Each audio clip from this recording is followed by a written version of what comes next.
नमस्कार दोस्तों। वैसे देखा गया यूट्यूब पर आजकल वीडियोस की भरमार है जिसमें हर्बलिस्ट लोग हैं,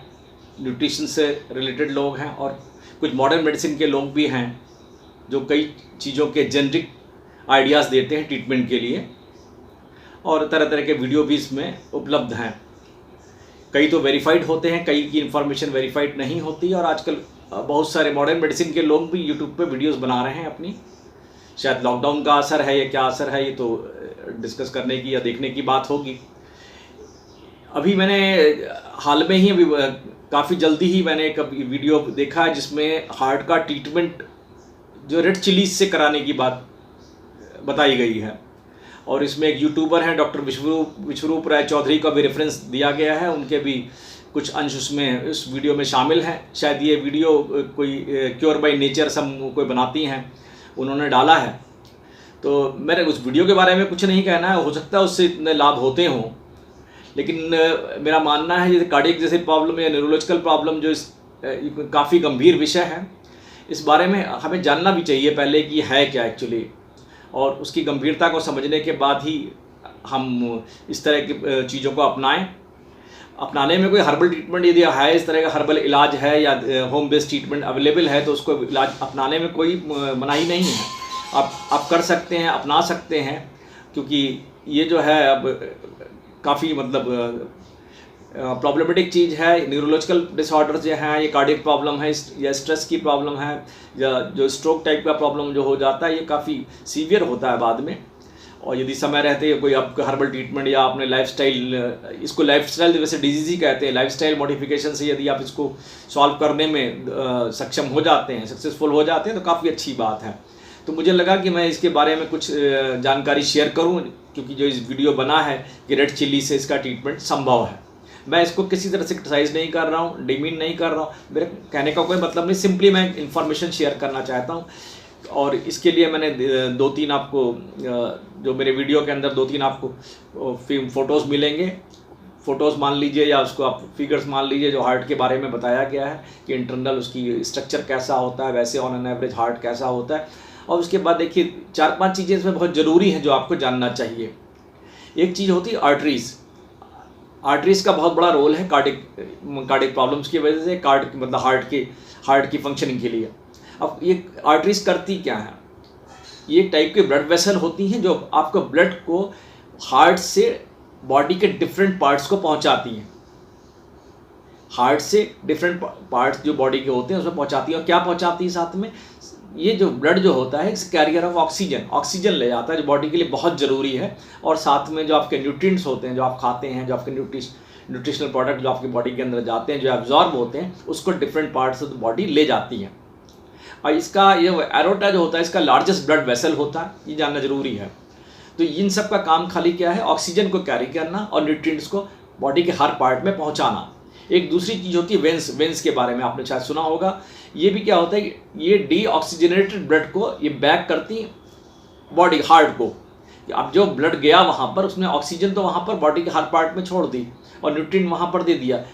लेकिन वहाँ से जो ऑक्सीजन के बिना वाला जो रक्त बचा, आपका जो ब्लड बचा, उसको वापस ये हार्ट के अंदर लाती हैं, ठीक है, जिसमें ऑक्सीजन कम होता है। और इसीलिए देखा होगा कि आपने आपके शरीर के ऊपर कई जगह नीले नीले से ये वेंस आपको दिखाई पड़ती हैं। यदि स्किन ज़्यादा क्लियर है या कुछ ज़्यादा गोरे लोग हैं, उनके अंदर आपको दिखाई भी पड़ेगा, जब कहीं पर भी देखिए तो उनको स्किन इवन जब आपने रेडिसल्ला वाली जगह पे देखिए, हाथ के हिस्से में देखिए तो ब्लू सी जो दिखाई पड़ती हैं, ये वेंस ही हैं, ठीक है। तो ये इसमें क्या होता है, ऑक्सीजन कम होता है, वापस आती हैं हार्ट की तरफ, और फिर हार्ट उसमें ऑक्सीजन के साथ में इसको न्यूट्रिएंट्स को बॉडी के अदर पार्ट्स में फिर भेजता है। तो इस तरह ये सिस्टम आपका हार्ट की ये चलता रहता है। एक होती है एक कैपिलरी, एक वर्ड है कैपिलरी भी इस्तेमाल होता है। ये बहुत छोटी छोटी जो वेसल्स होती हैं, ये क्या करती हैं, इनका काम क्या है, ये आर्टरीज और वेन्स को जोड़ती हैं। इनकी जो कनेक्शन होती है, आर्टरीज और वेन्स को आपस में मिलाने की कनेक्शन होती है। आर्टरीज क्या कर रही थी, ये ब्लड को हर पार्ट में सप्लाई कर रही थी विद न्यूट्रिएंट्स, और ये वेन्स क्या कर रही थी, जो बिना ऑक्सीजन वाला ब्लड था इसको वापस हार्ट में ला रही थी। इन दोनों को मिलाने का जो काम है वो कैपिलरी का है। अब एक लिम्फेटिक्स होते हैं, इसमें क्या होता है, उसमें एक फ्लूइड होता है जो कैपिलरी के आसपास अपना निकलता रहता है, कैपिलरीज के ये निकलता रहता है। और ये क्या होता है, ये बहुत डेलिकेट वेसल्स होती हैं, जो वेसल्स हैं लिम्फेटिक जो होती है बहुत डेलिकेट वेसल्स हैं, that carries the fluid back to the central circulation. जो शरीर के अंदर जो सर्कुलेशन हो रहा है वो जो फ्लूइड होता है वो भी जाके पूरा सर्कुलेट होने लगता है लिम्फेटिक्स की वजह से। अब ब्लड वेसल का जो ये मेनी लेयर्स होते हैं, काफ़ी ज़्यादा लेयर्स होते हैं, बड़ा कॉम्प्लेक्स मैकेनिज्म है इसका यदि देखा जाए, क्योंकि इनको क्या होता है ब्लड फ्लो करना होता है, हर बॉडी के हर पार्ट में, हर ऑर्गन में ब्लड को पहुंचाना होता है, ये ब्लड वेसल्स की ही जिम्मेदारी होती है। अब होता क्या है, प्रॉब्लम कहाँ पे आती है, हमें पता है कि ये कितने ज़रूरी हैं और कितने इम्पॉर्टेंट हैं, लेकिन हम इसका ध्यान जब लग पाता है जब हमें लगता है शरीर में कुछ गलत हो रहा है, तब हमें ध्यान आता है कि यार इसकी वजह से शायद हुआ होगा, ये ब्लड वेसल की प्रॉब्लम होगी। तो और इसी तरह से जो सिंपली जो ये प्रॉब्लम्स होती है, यदि ब्लड वेसल्स डिसऑर्डर्स कहिए या ब्लड वेसल्स की वजह से शरीर को हानि पहुंचती है, तो उसमें देखिए क्या होता है, एक हाइपरटेंशन होता है जिसको आप ब्लड प्रेशर की बात में बोलते हैं, हाई ब्लड प्रेशर इसको बोलते हैं लोग कॉमनली, एक स्ट्रोक हो सकता है, एक वेरिकोस वेन्स हो सकता है,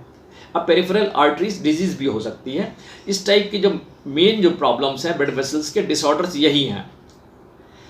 अब क्या होता है, ये एक होता है, समस्या कहाँ होती है, ब्लड वेसल्स की जब वॉल जो थिक हो जाती है तो वो रिस्ट्रिक्ट करती है आपके जो ब्लड को फ्रॉम फ्लोइंग, ब्लड के जो ब्लड फ्लो करता है हार्ट से, वो उसको फ्लो करने में मुश्किल करती है, क्योंकि वो जो थिक कैसे हो जाती है, प्लेक जमा हो जाता है या सर्टेन अदर सब्सटेंस भी जमा हो सकते हैं उसके अंदर, तो उसकी अंदर से ब्लड को फ्लो करने में बड़ा मुश्किल होती है हार्ट को, क्योंकि डिस्पाई प्लेक की वजह से। तो एक समस्या तो इस तरह की आती है। और अब ये देखिए एक प्रॉब्लम और होती है, लोगों के अंदर हाई ब्लड प्रेशर होता है, ब्लड प्रेशर काफ़ी ज़्यादा हाई है, तो इसमें क्या होता है, हार्ट को एक्सेसिव फोर्स लगाना पड़ता है ब्लड पंप करने के लिए, हार्ट को ज़्यादा काम करना पड़ता है। तो ये मोस्ट कॉमन जो कार्डियक प्रॉब्लम है,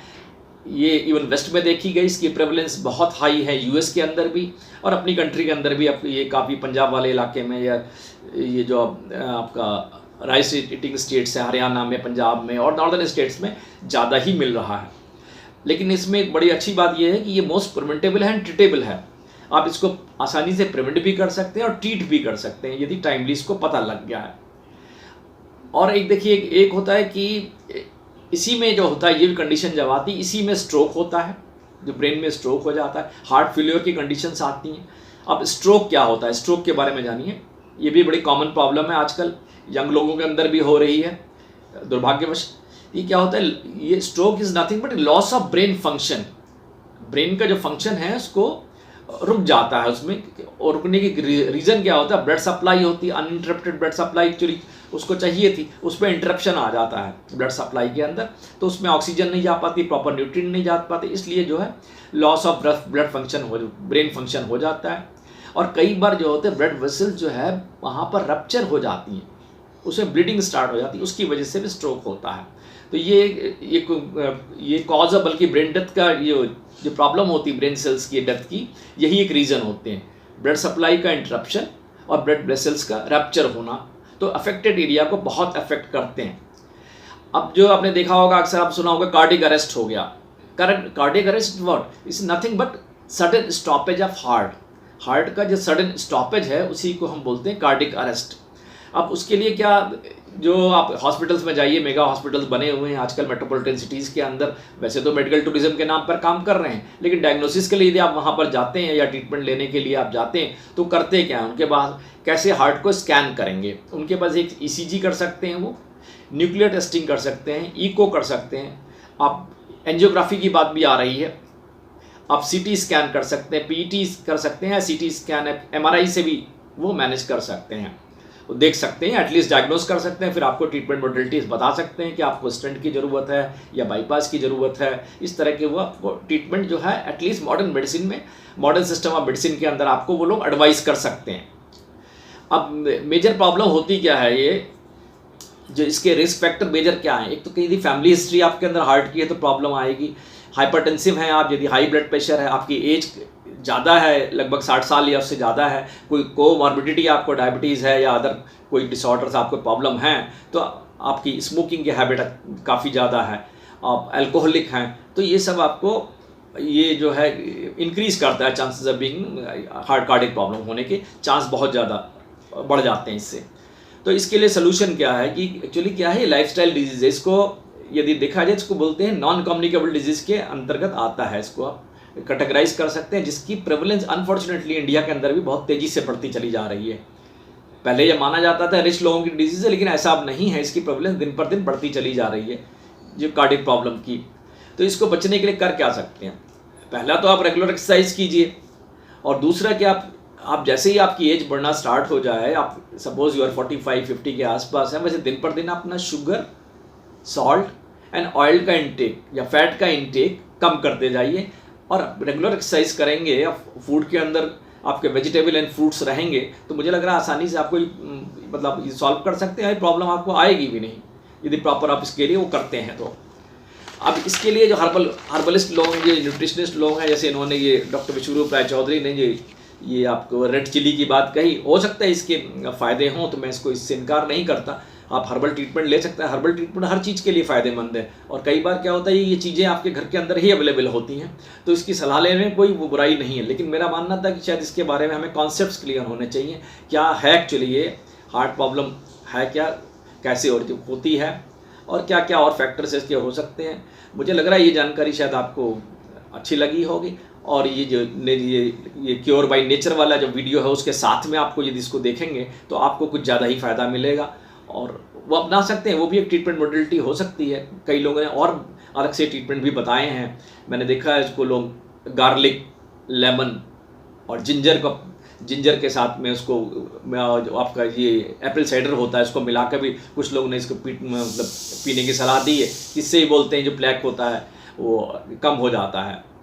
तो इस तरह के ये सॉल्यूशंस अवेलेबल हैं, लेकिन इसके पहले मेरा एक खाली सिंपल सुझाव यही होगा, यदि इस तरह की प्रॉब्लम घर में किसी को आती है तो कम से कम उसको डायग्नोस तो पहले करा लीजिए, और पता लगाइए कि ये रीज़न क्या था इसका, और क्या क्या पॉसिबल इसके अल्टरनेटिव है, सॉल्यूशंस क्या क्या हैं। यदि ब्लॉकेज कम है और लगता है मैनेजेबल है तो आप इसको अपनाने में कोई हर्ज नहीं है, आप अपना सकते हैं, 1 आध हफ्ते 15 दिन का देख सकते हैं, लेकिन आप लाइफ के साथ रिस्क लेने की ज़रूरत नहीं है, क्योंकि ये बड़े सीवियर प्रॉब्लम्स हैं, लाइफ थ्रेटनिंग भी हो सकती हैं। यदि